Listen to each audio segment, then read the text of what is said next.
তার তো সাহস কম না, যে আমাকে ফলো করতে করতে বাসায় চলে আসছেন আমার। আমি দেখেই বুঝতে পারছি যে আপনার একটা ঝামেলা আছে। আমি যদি সহজ মস্তিষ্কে সহজ ভাষায় বলে আপনি আমাকে ফলো করতেছেন, উত্তর আছে কোনো? আপনি হয়তো এখন বলবেন আপনি এই বাসাতেই থাকেন। আমি এই বাসাতেই থাকি। ফ্ল্যাট নাম্বার কত? ফোন নাম্বার জিজ্ঞেস করলেন না, পছন্দের রং জিজ্ঞেস করলেন না, পছন্দের খাবার জিজ্ঞেস করলেন না, সোজা ফ্ল্যাট নাম্বার। আপনি আপনার চেহারাটা আয়নায় দেখেন, যে বাদরের মতো চেহারা, এই চেহারা দেখে কোনো মেয়েই ফোন নাম্বারও চাইবে না আপনার, ফ্ল্যাট নাম্বার তো দূরের কথা। আমি কোনো কারণ ছাড়াই শান্ত মনে আমার বাসায় যাচ্ছিলাম, পিছন থেকে একটা মেয়ে আমাকে ডাক দিল, কারণ ছাড়াই কথা বলা শুরু করলো। সে কারণ ছাড়াই আমাকে পছন্দ করে। আমার চেহারা যদি খারাপ হয় আর এই মেয়েটা যদি আমাকে পছন্দ করে, তার মানে কি জানেন, ওই মেয়েটা রুচিতে শুনে। আসসালামু আলাইকুম আন্টি। ওয়ালাইকুম সালাম। ঘরে এসে বস। আঙ্কেল আসসালামু আলাইকুম। ওয়ালাইকুম আসসালাম। মা, তুমি আমাদের বাসায় চলে আসবে সময় পেলেই। তোমার সাথে কথা বললে মনটা ভালো হয়ে যায়। জি আন্টি, চেষ্টা করব। অনেস্টলি আন্টি আমি একটু আসছিলাম, লবণ লাগবে, রান্না করতে গিয়ে দেখি লবণ শেষ। তোমার যখন যা লাগবে তুমি আমার কাছ থেকে এসে নিয়ে যাবে। তোমার এত বাইরে বেরোনোর দরকারও নাই। এই পাড়ার ছেলেগুলি তো ভালো না বেশি। একদম ঠিক বলেছেন। ইনফ্যাক্ট গত কয়দিন ধরে একটা ছেলে আমাকে এত বাজেভাবে ফলো করতেছে, এত অসভ্য একটা ছেলে, মানে ব্যবহার এত বাজে। তাহলে তো ক্লাস করতে যাওয়া ছাড়া তোমার একদমই বের হওয়া উচিত হবে না। তোমার যা লাগবে তুমি আমার ছেলেকে বলবে। আমার ছেলের মতো ভদ্র ছেলে হয়ই না। আচ্ছা, তোমার ছেলের গুণকীর্তন না করে এখন ওকে লবণটা দাও। দাও মা, কষ্ট দিলাম বাটিটা আন্টি। দাও। না না, ঠিক আছে। রুশো, হুম, তুমি কি এখানে ফোন স্ক্রল করার জন্য এসছো নাকি আমার সাথে কথা বলার জন্য আসছো? তোমার সাথে কথা বলতে আসছি। তাহলে ফোনটা রাখো, আমার সাথে একটু কথা বলো। তো আর্জেন্ট কেন ডাকছো, কি হয়েছে? গতকাল তুমি আমার ফোন ধরনি কেন? বাবু, তুমি একটা মুভি দেখতে বললো না আমাকে, ওইটাই দেখতেছিলাম। ফোন যে সাইলেন্ট ছিল খেয়াল করে নি, ঘুমাই গেছি পরে। গত পরশু কি করছো তাহলে? ওই যে সোমা, ও তো ব্রেকআপ হয়েছে না, কান্নাকাটি করতেছিল, আমাকে বলছে সান্ত্বনা দিতে দিতে ফোনটা ধরা হয় নাই, সরি। এই খবরদার, এই তোর না আমি বারণ করছি ওর সময়ের সাথে কথা বলতে, না ওর চরিত্রে সমস্যা আছে। বুঝলাম না বিষয়টা, তুই তো করে করতেছো কেন? আমার ওই ফ্রেন্ডের চরিত্রের সমস্যা থাকতেই পারে, আমার তো ওর চরিত্রের সমস্যা নেই, তাই না? আমি তো তোমাকে নিয়ে আসছি, তো আমার ফ্রেন্ডটা একটা কষ্ট পেলে আমি কি সান্ত্বনা দিতে যাবো না? পৃথিবীতে এত মেয়ে থাকতে শুধু সোমাকেই কেন সময় দিতে হবে? সোমার জন্য খুব কষ্ট লাগে, বুকে চিনচিন করছে, হায় মন শুধু সোমাকেই চায়। আরে আমার ফ্রেন্ড তো, তুমি তো গার্লফ্রেন্ড, দুইটার মাঝখানে পার্থক্যটা বুঝবে না? আমার ফ্রেন্ডরা না ঠিকই বলতো তোর আসলে চরিত্রে সমস্যা আছে। ওই যে ওই ফ্রেন্ড গুলো বলছে না যে সারাদিন পট খায়, পট খাওয়ালায় থাকে। তোমার তো চোখগুলো যেন কেমন লাগতেছে, সারা খাইছো না, খাইছো দেখে আবল তাবল বলতেছো, তাই না? ওই জন্য সাথে কথাই বলবা, উল্টা পাল্টা কথা আমার একদম পছন্দ। কথা বুঝতে পারছো? রুশো, সোনা পাখি, একটু কাছে আসবা, কথা ছিল।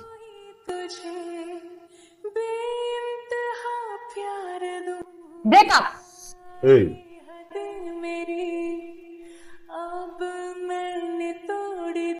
হেই পুকি, কোত্থেকে আসছো? আরে মামা বুঝোস না, পুরা একের কল। এক্সকিউজ মি, ফাইজলামি পাইছেন না? রাস্তায় একটা মেয়েকে একা পাইছেন আর খুব সাহস বেড়ে গেছে, জুতা দিয়ে পিঠে একদম লম্বা করে ফেলবে এক একটারে। আরে চলো না, চিপায় যাই। পুলিশে ফোন করলে বুঝবি তো, চিপা কাটবো। আরে পরে ফোন দিও। আচ্ছা আরে চলো।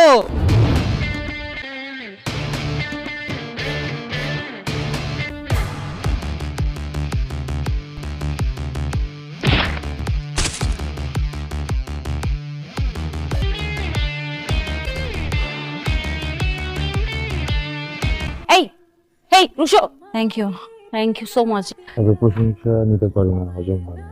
আপনার জায়গায় অন্য কোনো মেয়ে হলে আমি এটাই করতাম। আমার জায়গায় অন্য কোনো মেয়ে হলে আপনাকে অনেক থ্যাঙ্কস দিত এন্ড অবশ্যই একটা ট্রিট দিত। আমিও আপনাকে একটা ট্রিট অবশ্যই দিব কালকে শার্প বিকেল 4টায়। ওকে ওকে, তাহলে চলেন। ও গড, কি ব্যাটারি গন। এখন তো বাবা ফোন করে পাবে না, টেনশন করবে। এখন কি করবো? ফোনটা দেখি। পাওয়ার ব্যাংক, সেম কোম্পানির power bank. Anyway thank you. একটা মজার কথা শুনবেন? আজকে থেকে কিছুদিন আগে ঠিক এই রেস্টুরেন্টে এই টেবিলে বসে আমার লাস্ট ব্রেকআপটা হয়, এই কফিটা খেতে খেতেই। এই যে আপনার গার্লফ্রেন্ড গুলোর সাথে যে ব্রেকআপ হলো, কেন হলো? এটা আমার জীবনের প্রতি 6 মাসের একটা নতুন জীবন যুদ্ধ। আমার কোনো প্রেমিকাই কেন যেন 6 মাসের বেশি আমাকে সহ্যই করতে পারে না। প্রথম আমার থেকে ভালো ছেলে আর কেউই নাই। 6 মাস পরেই কেন যেন আমার চেহারাটা ওদের আর ভালো লাগে না। আমার নাকি চরিত্রের সমস্যা। আচ্ছা আপনি বলেন, ছোটবেলার বন্ধু একটা প্রবলেমে পড়ছে, কান্না করতেছে, আমার একটা ফোন দিলে যাবো না? যাবেন, অবশ্যই যাবেন। ঠান্ডা হন, ঠান্ডা হন। আই গেস আমি আপনার প্রবলেমটা একটু ধরে বুঝতে পেরেছি। আমার মনে হয় আপনি অনেক তাড়াতাড়ি রেগে যান, এত রাগ ভালো না। যে কোনো রিলেশনশিপ অনেক পেশেন্টলি ডিল করতে হয়। ঠিক আছে, আমি এখন থেকে মাথা ঠান্ডা রাখবো, ওকে?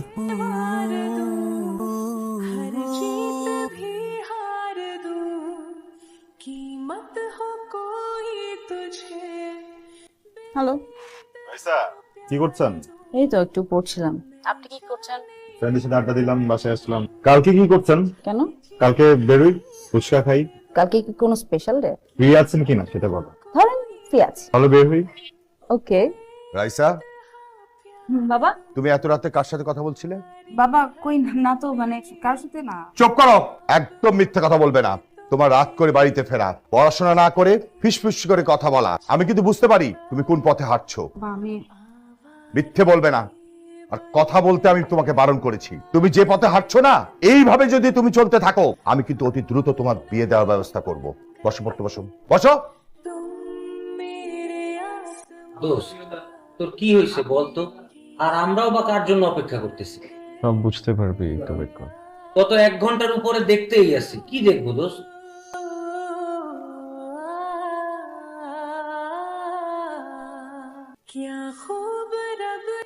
কি অবস্থা? হঠাৎ এত আর্জেন্টলি কেন ডাকছেন? এত সেজে গুজে কোথায় যাচ্ছেন? কোথায়? আপনার কি ইনভিটেশন আছে নাকি কোথাও? না, আপনি আজ হঠাৎ শাড়ি পরলেন? আসলে আমার বাবার ফ্রেন্ডের ছেলের আজকে গায়ে হলুদ, ওখানেই যাচ্ছিলাম। দ্যাটস ওয়াই যাওয়ার পথে ভাবলাম দেখা করেই যাই। তাড়াতাড়ি বলেন না, কি বলবেন? বলতে তো চাই, সাহস হচ্ছে। আপনি আমাকে কিছু বলবেন আর আপনার সাহস হচ্ছে না, কি বলেন? চোখটা বন্ধ করবেন, বলতে সুবিধা হবে। এক গুচ্ছ কদম হাতে আমি তোমার সাথে বৃষ্টিতে ভিজতে চাই, তুমি ভিজবে আমার সাথে। আসলে আমার মা আমার বাবাকে ছেড়ে চলে যাবার পর থেকে বাবা প্রেম ভালোবাসা একদম পছন্দ করেন না, সহ্যই করতে পারেন না। আমার বাবার একটাই স্বপ্ন, আমি আমার স্টাডি কমপ্লিট করি, সেটেলড হয়ে ওনার পছন্দ অনুযায়ী পাত্রের সাথে বিয়ে হোক। আপনাকে আমি বন্ধুর মতোই সবসময় ভেবেছি। আসলে আমার বাবার স্বপ্ন ভেঙে দিয়ে, তাকে কষ্ট দিয়ে আমি কারোর সঙ্গে ভালো থাকতে পারবো না। আপনি অনেক কষ্ট পাচ্ছেন। I really don't want to hurt you, sorry. দোস্ত, এই যে তোর প্রতিবার ব্রেকআপের পর মদ খাওয়ানোর বদলে এই যে আমরা জুস খাওয়া মাতলামি করি, এটা তো দোস্ত রেগুলার চলতাস। এবং ধর তোর ব্রেকআপের পরে একটা মাইয়াও টিকে না, কিন্তু দেখ আমি তোর বন্ধু 21 বছর টিকে গেলাম। আর ল মদ খা, মদ খা, মদ খা, জুস খাই আমরা মদ হিসেবে। কি রে, খাস না কেন লেগা? খা। কি রে, তোর চোখে পানি কেন লেগা? অনেক আমার না কথা বলতে ভালো লাগতেছে না, প্লিজ আজকে বাসায় চলে যান। না কিন্তু তোর চোখ দিয়ে পানি পড়তেছে কি লেগা? কি সে আমারে ক। রাইসা আর 5টা মেয়ের মতো না। এর আগে আমার লাইফে যতগুলো রিলেশন আসছে, প্রত্যেকটা মেয়ে চাইছে আমি যেন ওদের মন মতো হই, আমি যেন ওদের মন মতো চলি। একটা সেলিব্রেশন হবে, গিফটস, ঈদে গিফটস, বার্থডেতে গিফটস, ভ্যালেন্টাইনে গিফটস, পার্টি অ্যান্ড এভরিথিং। তুই কখনো জানতেই চাই নাই যে আমি কি চাই। হ্যাঁ, রাইসা আমার গার্লফ্রেন্ড হয় নাই, তো না অনেক বেশি কিছু হয়ে গেছে, বুঝছিস? কারণ ও জানে আমার কি পছন্দ, ও বোঝে আমি কি চাই, ও আমার টেক কেয়ার করতে পারে। ওর কাছে আমার ভালো লাগার, আমার খারাপ লাগার মূল্য আছে। এরকম একটা মানুষকে হারানোর থেকে না নিজের লাইফটা হারায় ফেলা সহজ। তো জীবনে ফার্স্ট বারের মতো কষ্ট পেয়ে গেছি।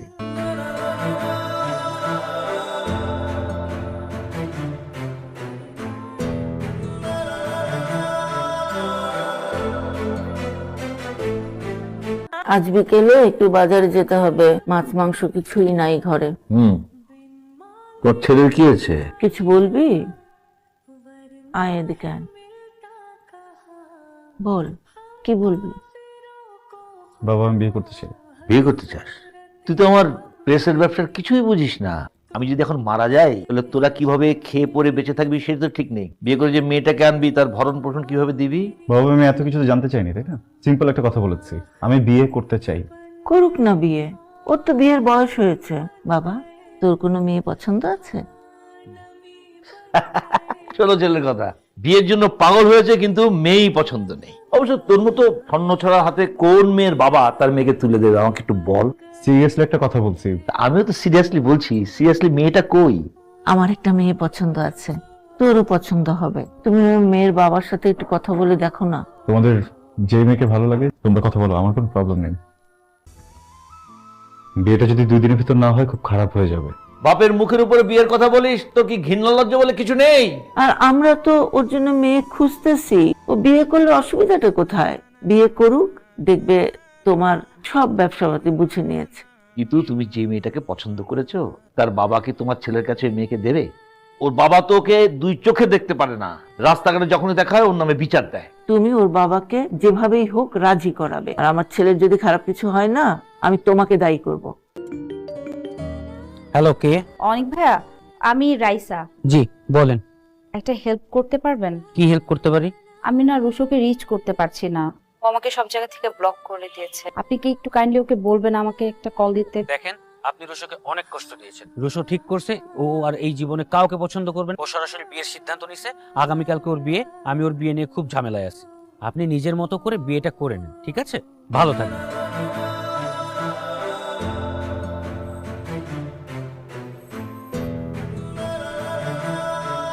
আপনি কমফোর্টেবল তো? কোনো সমস্যা হলে বলবেন। আসলে কি বলবো বুঝতে পারছি না, ফার্স্ট এক্সপিরিয়েন্স, ইন্ট্রোডাকশনটাও হয়নি তাড়াহুড়ায়। আমি রুশো, খুবই বদমেজাজি, একটুতে রেগে যাই, বুঝে না বুঝে অনেক সময় উদ্ভট কাজ করে ফেলি। কিন্তু এতটুকু জানি যে আমি মানুষটা খারাপ না। আসলে একটা স্পেশাল কারণে দ্রুত বিয়ে করে ফেলতে হয়েছে আমাকে। আপনাকে চিনি না, জানি না আপনার কি পছন্দ, জানি না আপনার কি অপছন্দ। শুধু এতটুকু জানি আপনার প্রতি আমার বেশ কিছু দায়িত্ব আছে। আমার লাইফে বেশ কিছু রিলেশন ছিল, কিন্তু আমি বুকে হাত দিয়ে বলতে পারবো তাদের ভিতরে কাউকেই আমি কখনো ভালোবাসিনি বা কারো সুযোগ নিইনি। মনে হয়েছিল যে যদি সেখানে ভালোবাসা হয় তখন আগাবো, কিন্তু আনফরচুনেটলি কোনোটাই ওয়ার্ক করেনি। আমি জীবনে একবার ভালোবেসেছি, ভয়ঙ্করভাবে ভালোবেসেছি একটা মানুষকে, রাইসা, আমার প্রথম ভালোবাসা। কিন্তু রাইসার সাথে আমার কখনোই কোনো সম্পর্ক ছিল না। প্রথম যখন আমি ব্যাপারটা বুঝতে পারলাম, আমি ডিরেক্টলি গিয়ে ওকে বলেছি যে আমি ভালোবাসি, আমি বুঝিয়েছি, কিন্তু ও না করে দিয়েছে। আমি না এই ব্যাপারটা নিতে পারছিলাম না। জীবনের প্রথম ভালোবাসাকে এত কাছে পেয়েও মানুষটাকে পেলাম না, কেমন যেন ছটফট করছিল ভিতরে। দেখুন, আজকে আমার বিয়ে, আজকে এখানে এসেও সারাক্ষণ আমি ওকে নিয়ে কথা বলছি। আমি এখান থেকে বেরোতে চাই। ওই মানুষটার প্রতি যে ভালোবাসা, যে সম্মান, যে অনুভূতি, সবকিছু মেরে ফেলতে চাই। এই জন্য আসলে বিয়েটা করেছি। আপনি প্লিজ ভয় পাবেন না। আমি আপনাকে কখনোই বলবো না যে আমি একজনকে ভালোবাসি, সো আপনি আপনার মতো করে থাকুন। আমি বিয়ে করেছি যেন আমি ওখান থেকে বের হয়ে আসতে পারি, যেন নতুন করে একটা জীবন গোছাতে পারি। আমাকে একটু সাহায্য করুন না, আমি যেন আমার ভেতর থেকে রাইসাকে সরিয়ে ফেলতে পারি, প্লিজ। এই ছিল তাহলে তোমার মনে? কি বিশ্বাস হচ্ছে না? বিশ্বাস হলো? এই থাপ্পড়টা কেন দিলাম জানো? আমার বাবার সাথে বেয়াদবি করবার জন্য। এটা দিলাম আমি যখন তোমাকে না বললাম, সেটাকে এত ইজিলি মেনে নিয়ে জাস্ট চলে যাওয়ার জন্য, আর আমার ভালোবাসাকে না বোঝার জন্য। এটা দিলাম 700 কোটি মানুষের পৃথিবীতে শুধুমাত্র আমাকে ভালোবাসার জন্য। আমি প্রথম ভালোবাসা, আমি শেষ ভালোবাসা।